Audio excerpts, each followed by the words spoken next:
ಎಲ್ಲರಿಗೂ ನಮಸ್ಕಾರ. ಇವತ್ತು ತುಂಬ ಅಪೂರ್ವ ಸಂಕಷ್ಟಿ.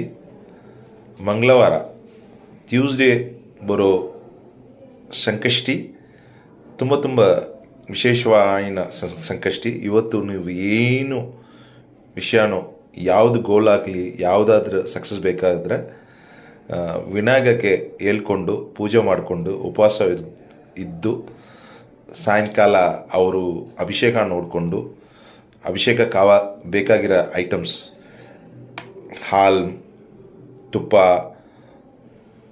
ಹನಿ, ಅರಗಂಬುಲ್, ಹೂ ಏನಾದರೂ ಕೊಟ್ಟು ನೀವು ಗಣೇಶ ಹತ್ರ ಬೇಡ್ಕೊಂಡ್ರೆ ಎಲ್ಲನೂ ನಿಮ್ಗೆ ಬೇಕಾಗಿರೋ ಎಲ್ಲ ವಿಷಯಗಳು ಸಕ್ಸಸ್ ಆಗುತ್ತೆ. ಅವರು ಆಶೀಗಳು ನಿಮಗೆ ಸಿಗುತ್ತೆ. ಇವತ್ತು ಈ ವಿಷಯ ತುಂಬ ಇಂಪಾರ್ಟೆಂಟ್, ಮಾಡ್ಕೊಳ್ಳಿ. ಥ್ಯಾಂಕ್ ಯು, ಧನ್ಯವಾದ.